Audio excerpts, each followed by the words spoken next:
Hello everyone.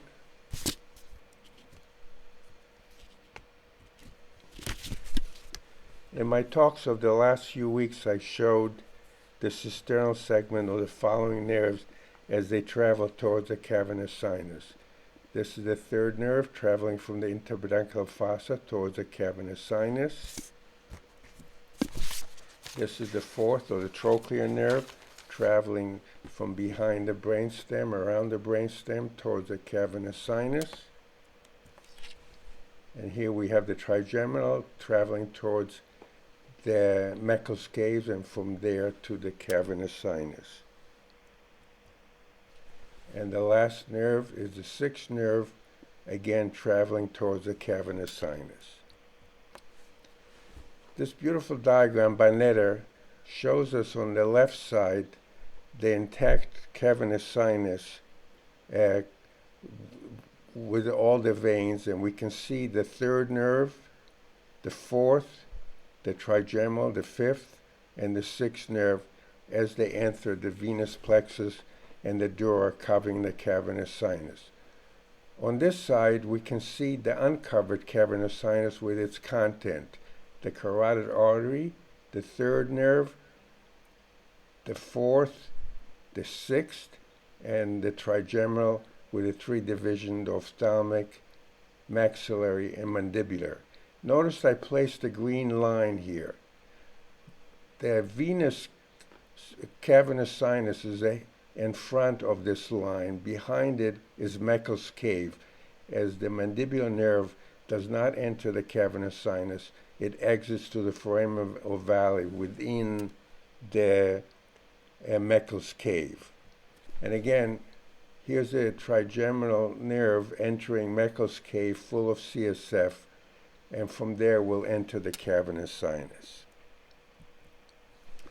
Now if we look at these diagrams and the dissection from the lateral aspect, we can see this is the regional Meckel cave with a three division: ophthalmic, maxillary, and mandibular, which we can see exiting through the foramen ovale. So to this line is Meckel's cave. In front of it is the cavernous sinus. The same on this, the second specimen, Meckel's cave here, the mandibular nerve exiting. Just in front is the cavernous sinus.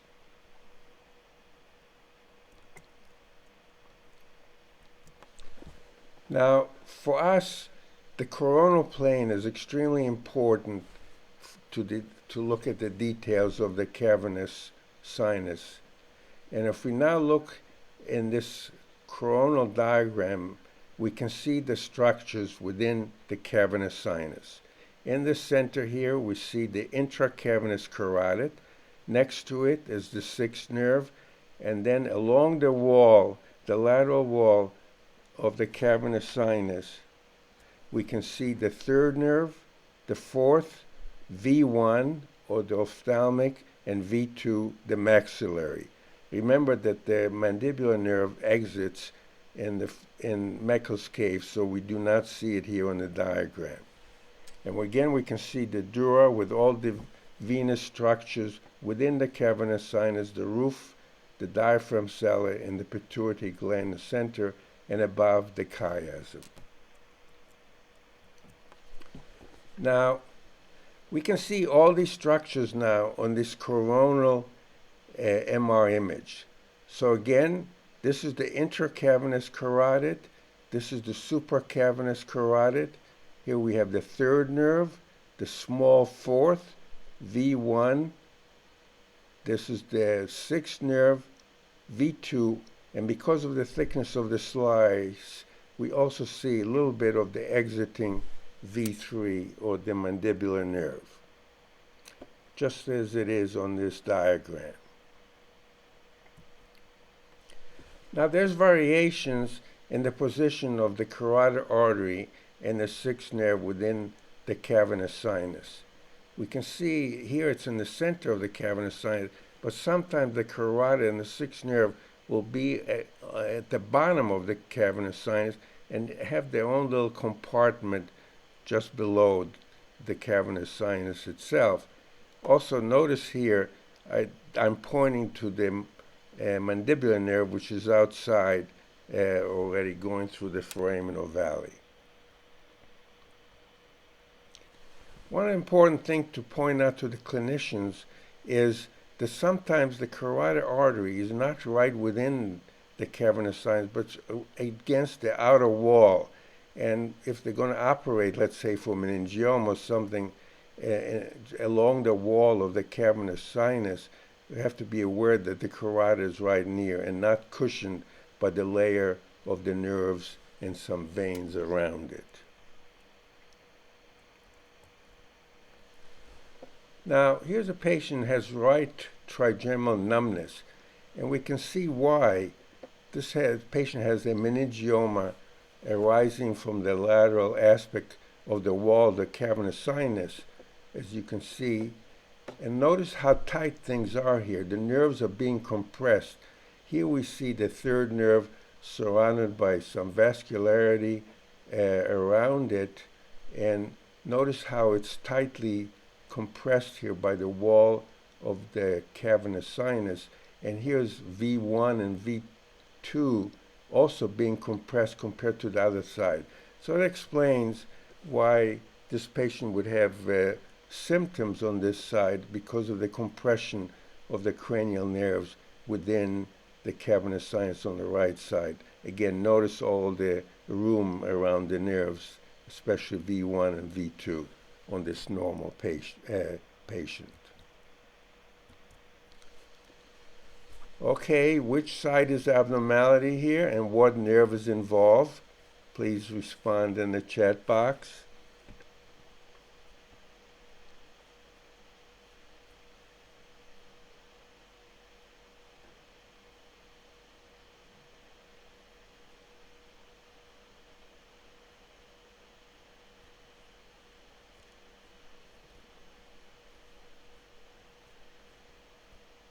Correct. Eric was correct. The right side, and it's the third nerve.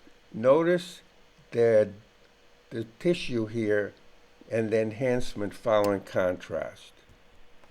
So let me explain the anatomy here in detail. This beautiful dissection, looking at from the side of the carotid siphon, posterior here, anterior here. So this is the carotid artery coming out of the temple bone. This is the posterior bend. So this is within the cavernous sinus. As the carotid moves anteriorly, there's another bend, and then it'll pierce and come out of the cavernous sinus at the level of the ophthalmic artery here. I drew a line here where at the coronal plane that we see the image. So we go end up seeing two circles of the carotid artery, one within the cavernous sinus and one outside. So if we look at this specimen here, here's a coronal specimen, and we can see, so this is the intracavernous portion of the carotid, and this is the supracavernous portion of the carotid, and this is the anterior clinoid, and we can see the third nerve, the fourth, and V1, 6, and V2. So if we now look at this coronal patient, so here's the supracavernous carotid, that's the intercavernous, and we can see that there's a lesion here between the two loops of the two images of the carotid. So right in the space here where the third nerve is sitting, this space is enlarged and shows the involvement of the third nerve, and this patient had a schwannoma of the third nerve within the cavernous sinus.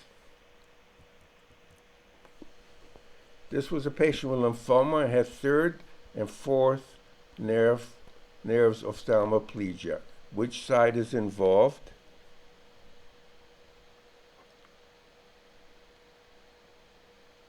Anybody? Correct. As Dan says, the right side. And again, notice here we can see some normal tissue.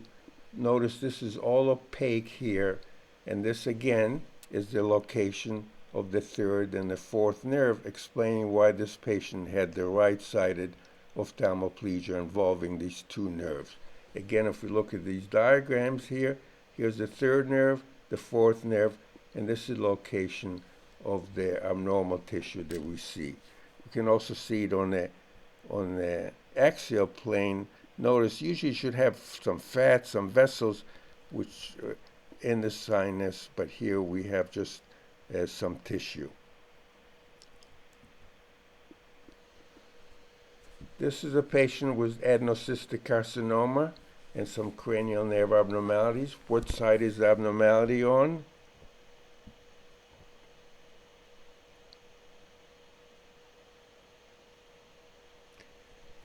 As Nate said correctly, the right. Notice again, the nerves are very close to the outer wall of the cavernous sinus. Notice here's the normal nerve, and notice the third nerve is displaced medially, and here's the sixth, and there's kind of opaque tissue sitting here. This was the involvement by the adenocystic CA that is notorious in involving the tissue around the cranial nerves. So again, we've lost the kind of vascular highlight, and we have this kind of grayish looking material displacing the third nerve medially. Okay, why am I showing this coronal image?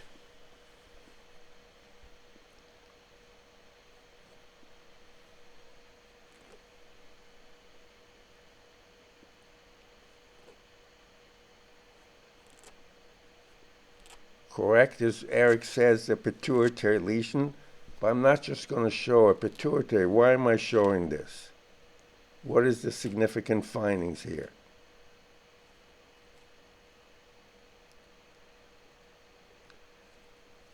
As Nate said, right invasion.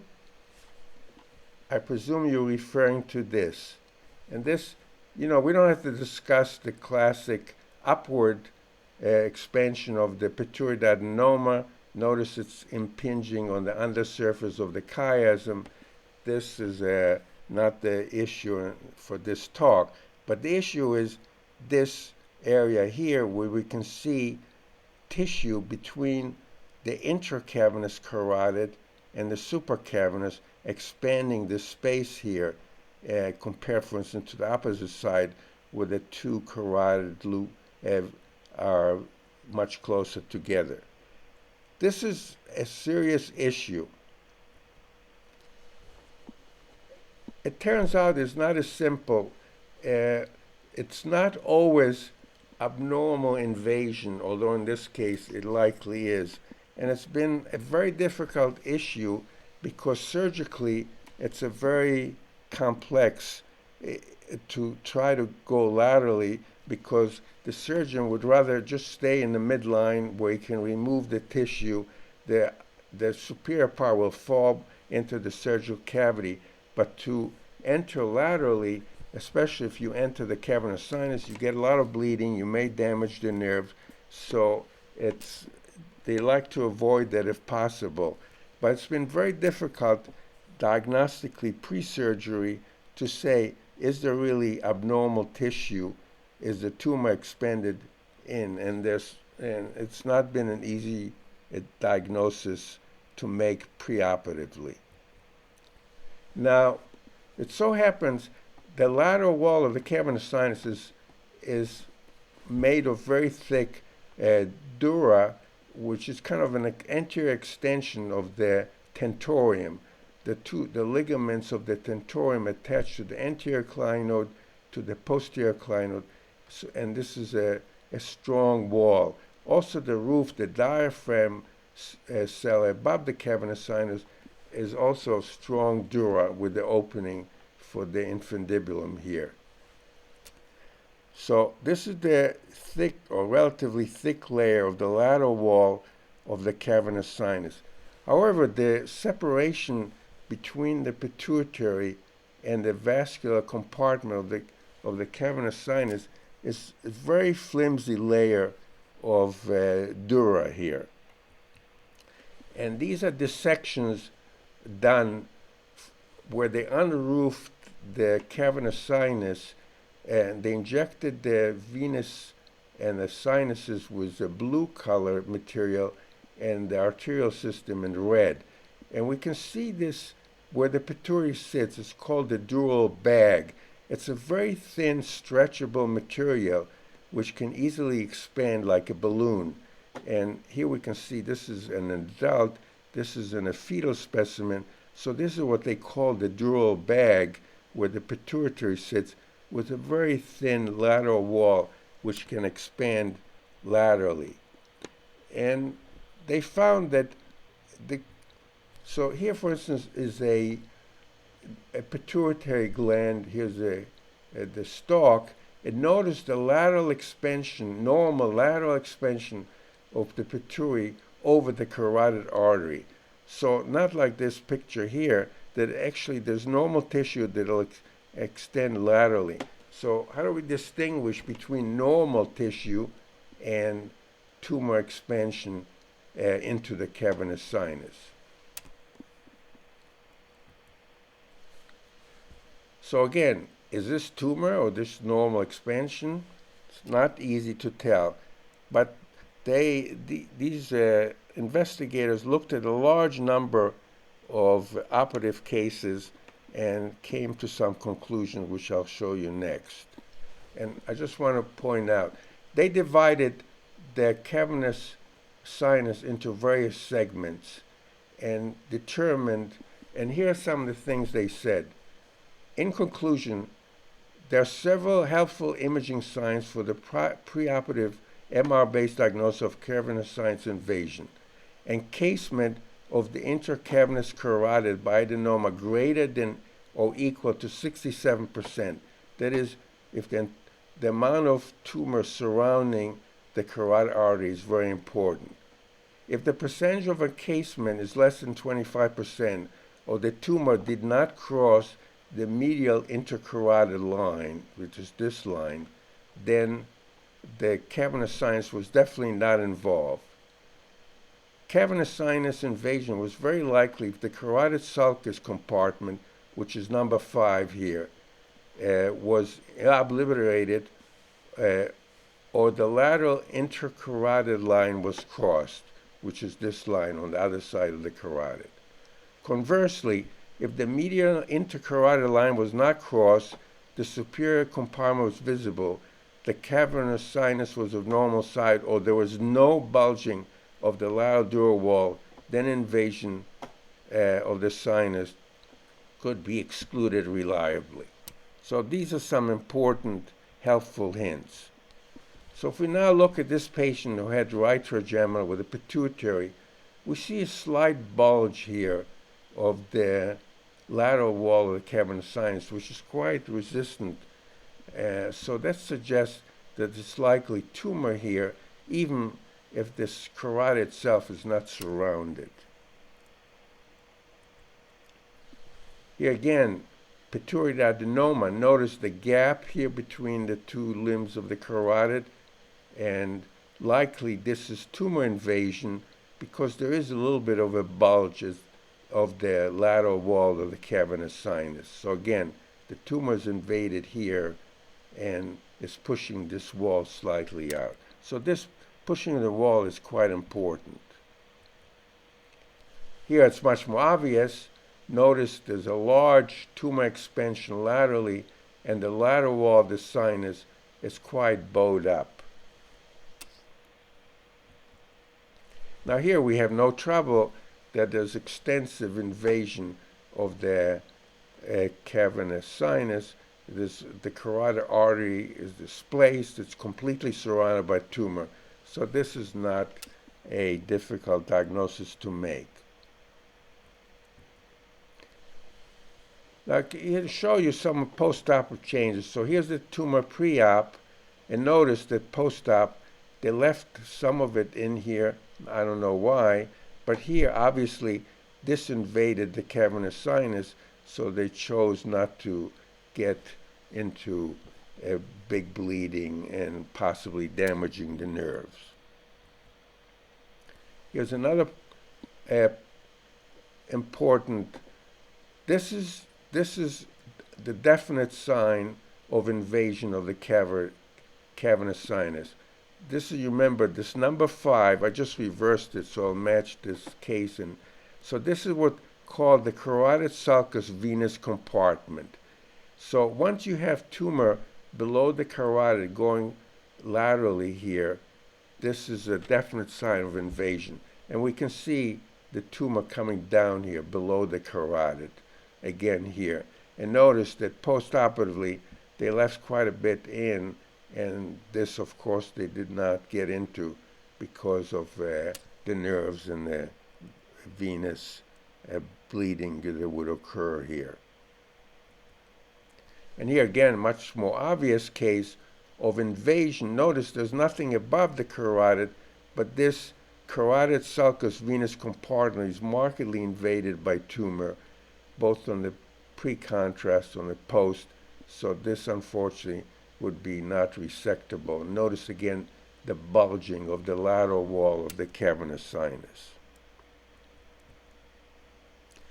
This is again, inaccessible tumor which was lateral to the carotid and gradually got worse. You can see 4 months and 1 year follow-up, and the patient then presented with multiple cranial nerve involvement, the 3rd, the 4th, and the 6th, because of the expanding lesion laterally to the carotid, which is really inaccessible and much more easily seen on the coronal plane. Here was immediately post-op. Notice it's gotten larger in 4 months, and the 1 year follow-up show marked enlargement of this compartment and already back within the pituitary fossa. So this was inaccessible at that time because of its location lateral to the carotid. I'm just showing this another, because here it's very unusual, but we actually can see the cranial layer. Likely this is the 3rd, and notice that there's tumor laterally to it, especially when you compare it to the normal. So that again tells you that there's invasion all the way to around the nerves, which is unusual to see in these situations. Okay, where's the abnormality here? Which side?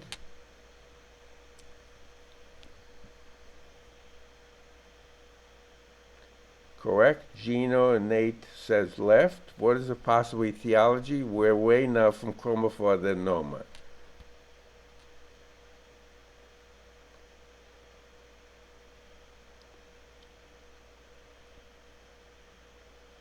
Correct. As Nate said, lymphoma is a good possibility. And this was a lymphoma involving, you can see the carotid is slightly pushed up and deformed. And this patient had the 3rd nerve, V1 and V2 deficits on the left side. So lymphoma within the cavernous sinus. Notice again the loss of the enhancement in this area. And another lymphoma involving the cavernous sinus, both sides. Now the important thing here is to always point out this is the basilar artery, and you can see there's been destruction of the dorsum and the tumor bulges into the pre-pontine cistern, and as they operate from the inside transnasally, this is not visible for them, but they have to be quite alert to not damaging the basilar artery as they try to scoop out the tumor. Another case of a lymphoma, again, notice lymphoma tends to involve both sides of the cavernous sinus. And here on the sagittal view, we can see the extended tumor, the cisternal portion of the 5th also being involved. This was Burkitt's lymphoma, which is a childhood lymphoma associated with the Epstein-Barr virus. And notice again, the entire cavernous sinus is involved by tumor which tends to be the case in many lymphoma cases. Again, the tumor lateral to the carotid arteries.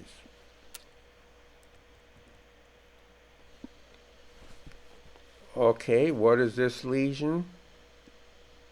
Possibly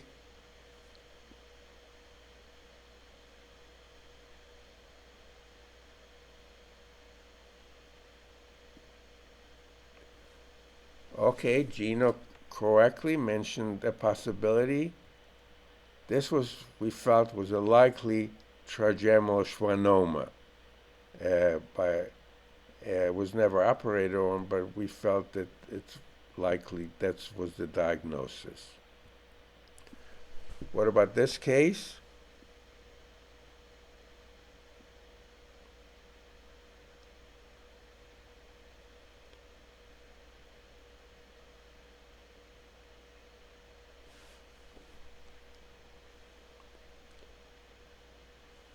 Meningioma, good possibility. Schwannoma would also be, again, another schwannoma. However, this was not the case. Anything else in the differential?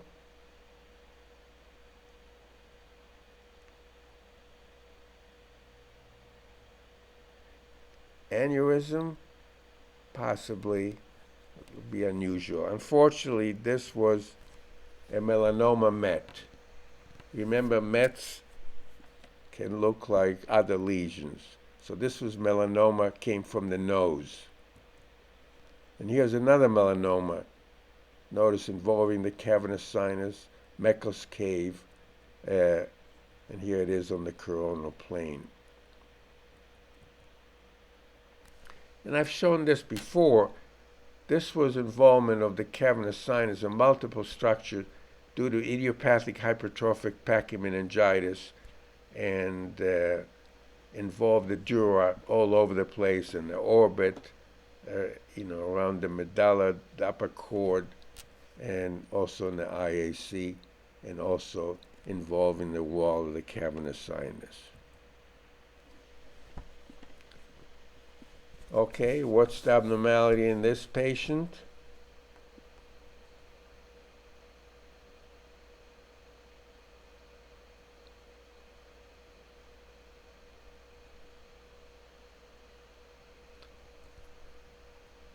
Correct. As Nate said, there's narrowing of the left internal carotid artery. This was a fairly young patient that came in with some symptoms of the left hemisphere. Beside the carotid, anything unusual else? What about the other image?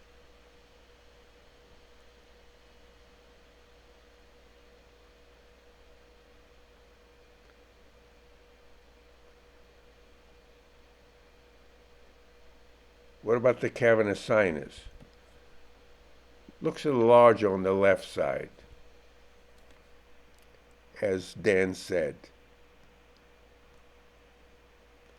Okay, as people say, it could be meningioma, schwannoma, lymphoma, all very interesting possibilities, but not the case in this situation. Why am I showing this other images? And what's the possible diagnosis?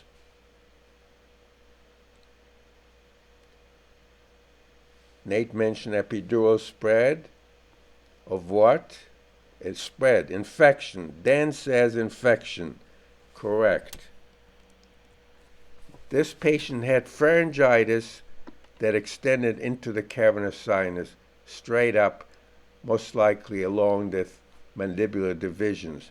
But notice all this tissue here in the soft tissue of the neck, and this extended up to involve causing narrowing, inflammation around the carotid artery, and expansion of the cavernous sinus. And actually, this patient had neurologic symptoms because of this. So infection coming up from the neck. And you can see the invasion here of the cavernous sinus.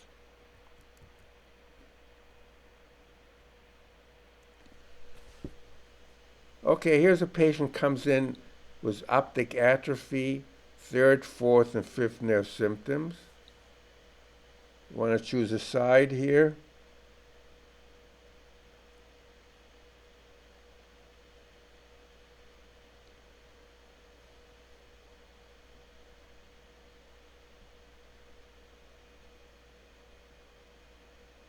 What side may be possibly involved?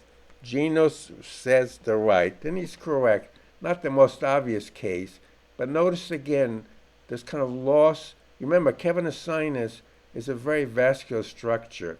So here we see the carotid artery on the left, surrounded by bright signal. Again, notice this is kind of grayed out over here. Okay, you want a follow-up? Here it is. 4 weeks later. Diagnosis?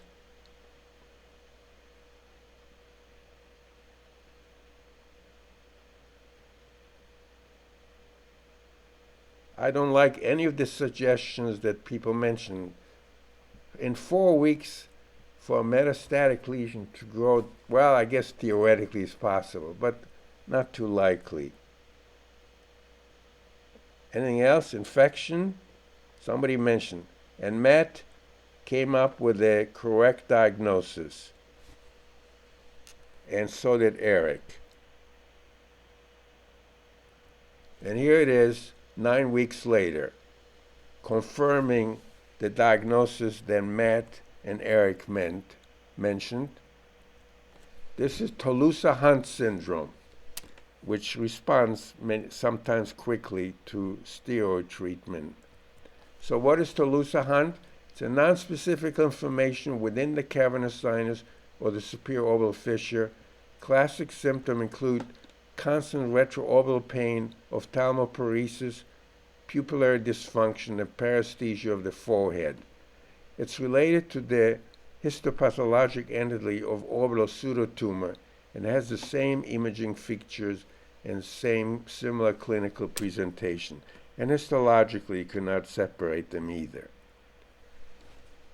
And here's another case of a Tolosa-Hunt, which involved the cavernous sinus.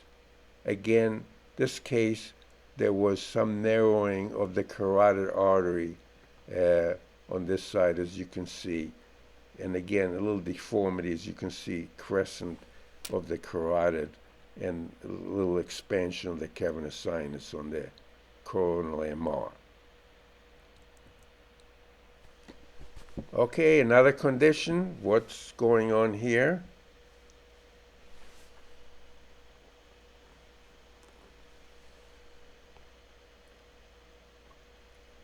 I want to ask what side is abnormal. It's too simple.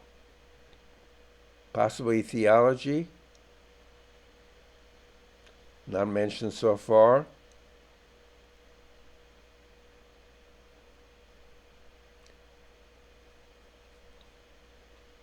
Wagner, possibly, but it's not the case.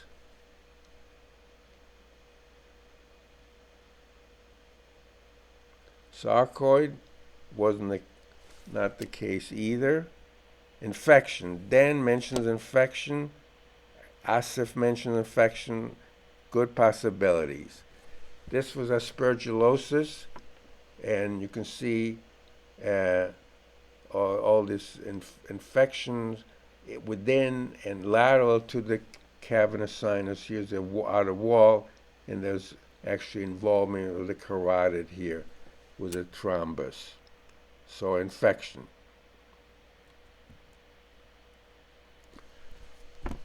Okay, what side is abnormal? The left, as Gino says. What's the abnormality? Loss of the flow void, Gino says, correct. Here's the flow void on the right. This is an occluded intracavernous carotid artery.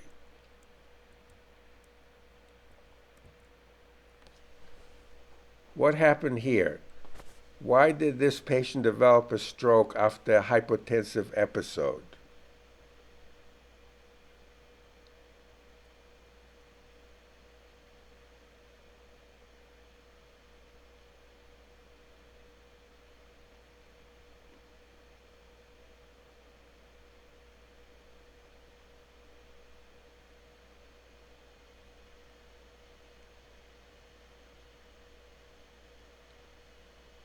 correct.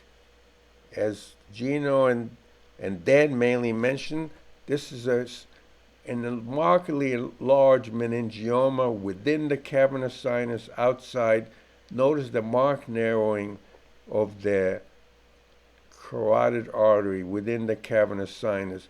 So the flow was already reduced in this carotid, and because the patient had a hypotensive episode, he then stroked a significant, both the anterior cerebral and some of the middle cerebral territory were infarcted.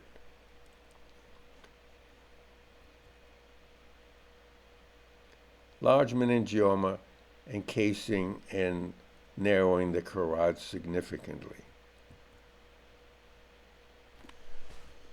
Okay, what is the diagnosis in this case? Abnormalities on the left, so I won't, again, too obvious.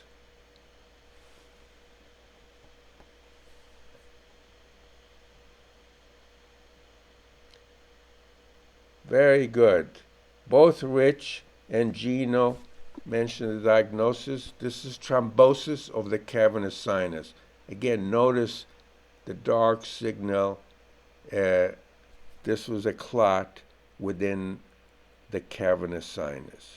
Again, notice the displaced carotid artery. Cavernous sinus thrombosis.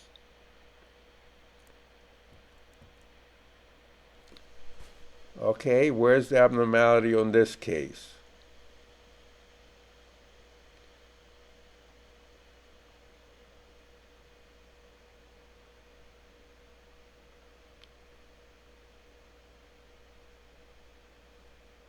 Okay, Dan mentions the right, which is correct.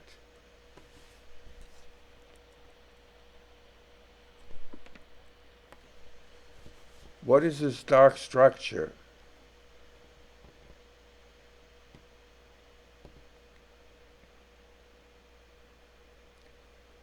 Not bad. Thrombus. However, not the case. Aneurysm was not the case either. Any other possibilities?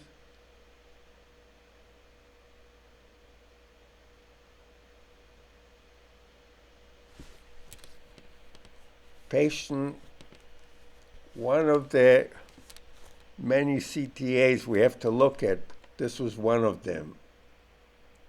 And I looked at the bone windows. We don't always spend a lot of time looking at bone windows. So what did the bone windows on the CTA show? Correct, as Rich said. Notice this meningioma. It was highly calcified and looked like it flowed. See, nothing in there. That's because it was all calcium. So this was a meningioma arising from the anterior clinoid, and here it is in the lateral plane. So this was a flow void due to an intracavernous meningioma arising from the clinoid. This was a very interesting case.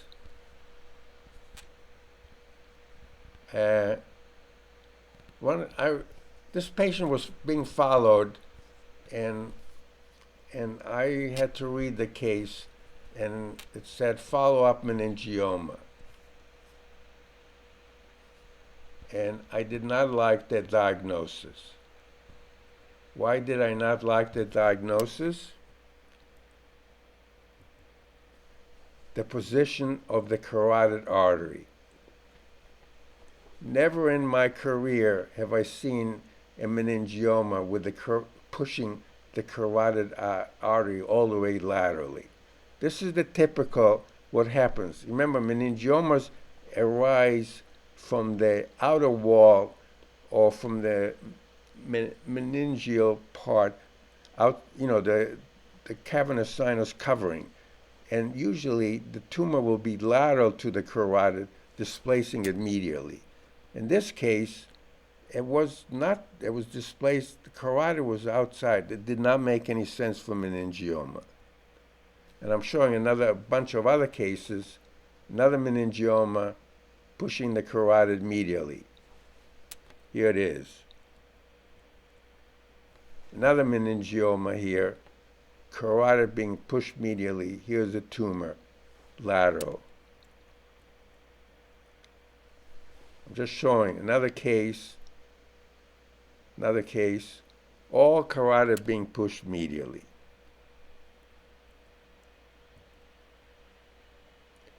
So I did not like this for being a meningioma, although it was being followed like this for a few times. I looked at the rest of the study, and this was the first slice. What does this first slice show or not show?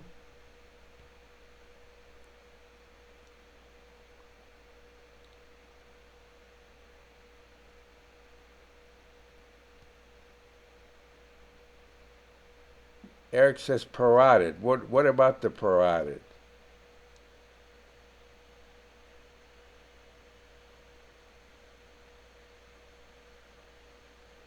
It's gone. Correct. As Eric says, no parotid on this side. Here it is on this side. And I looked into the history, and this was the history. 39-year-old female was parotid resection for adenocystic 5 years prior to this brain study. And as I'll show when I talk about perineural spread, adenocystic is notorious. Anytime you have adenocystic, it's going to spread along the nerves all over the place, over here. This was a massive perineural spread of the adenocystic from the parotid, filling the cavernous sinus, expanding it, pushing the carotid laterally. So it was not a meningioma.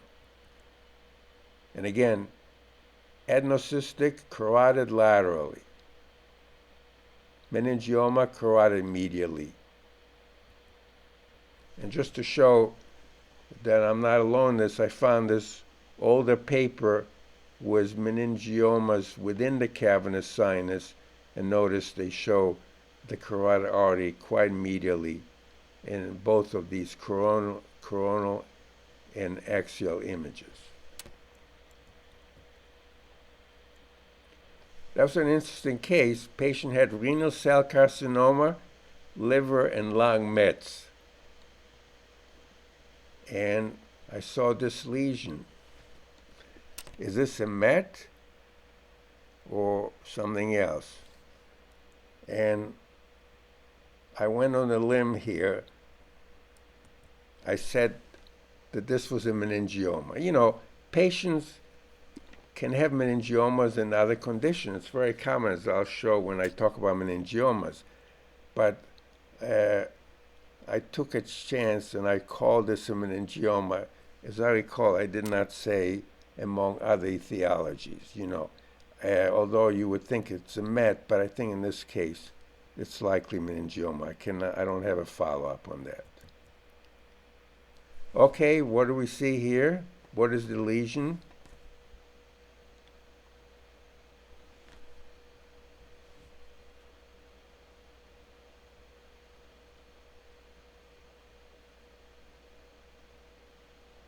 Anybody?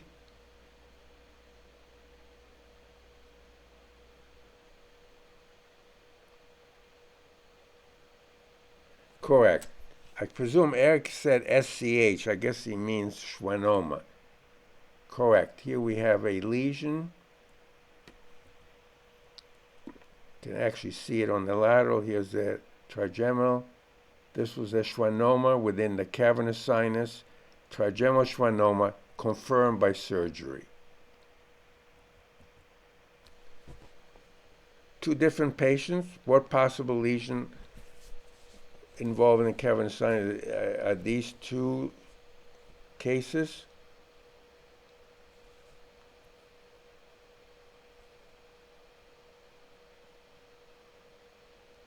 Anybody?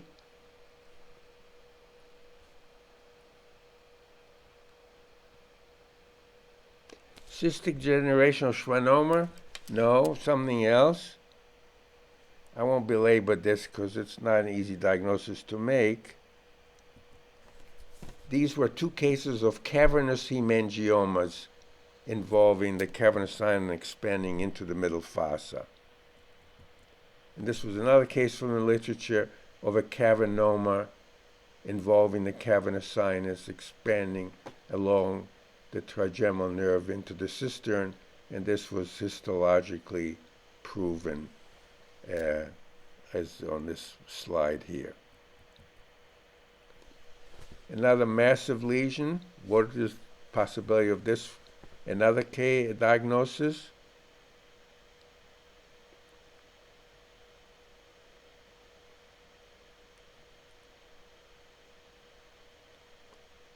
Anybody?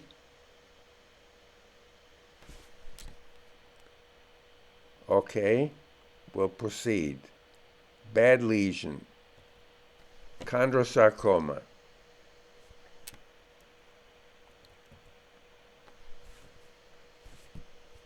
Okay, why am I showing this case? Patient was treated for conjunctivitis and cellulitis.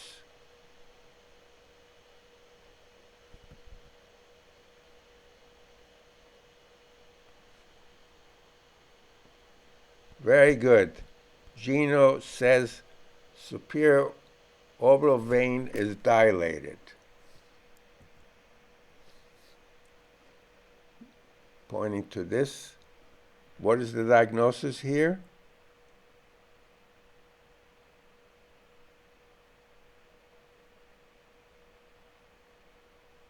What's the cause of this dilatation?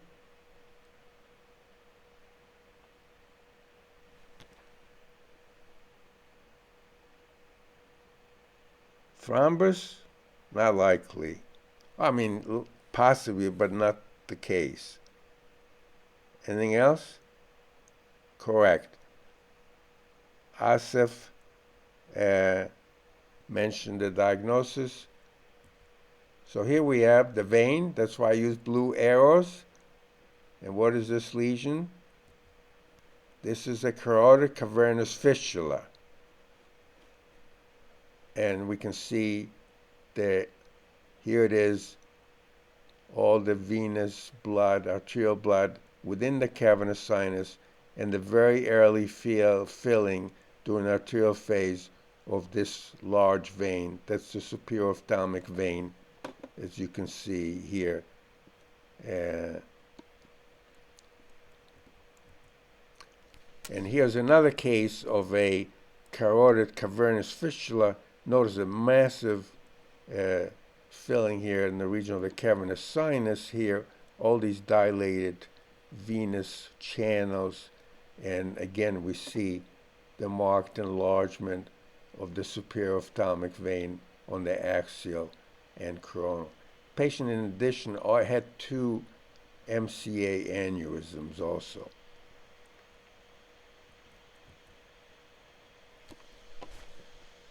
Okay, what's the diagnosis here?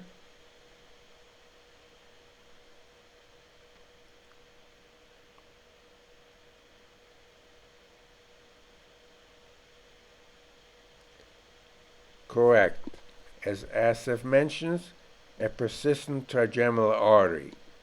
I showed one last week, but this is different. So here it is, basilar artery.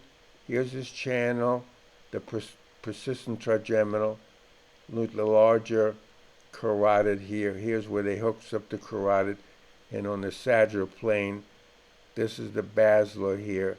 Here's the nice view here. Here's the persistent trigeminal joining the intercavernous carotid.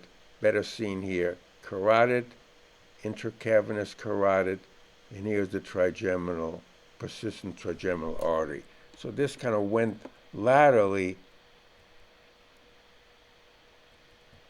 Well, this case that I showed last week, this angio was from a different case, but here the vessel penetrated directly through the dorsum. So this was, the other one was came from the side. This one came straight anteriorly. Okay, what's wrong with this pituitary?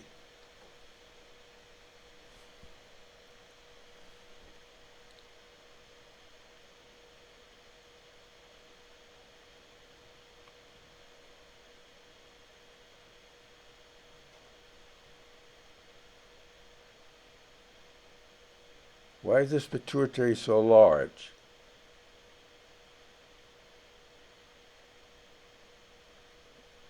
Any possibilities? Hypophysitis? No, that's true, good diagnosis. Sarcoid? True, but we're not talking about pituitaries here. Not to belabor it, what is happening here?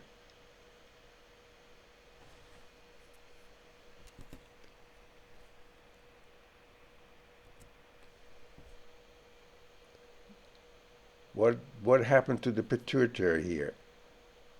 The pituitary is being compressed by medially bulging ectatic carotid arteries, as you can see here.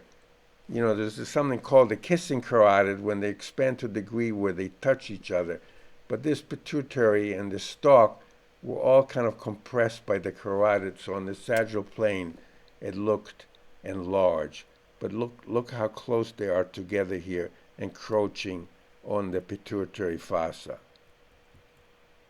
And here we can see on CT, look at all these calcified ectatic carotid siphon loops, kind of leaving no space for the pituitary gland.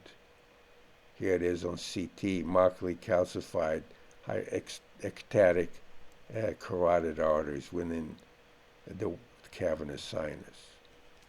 Why am I showing these images?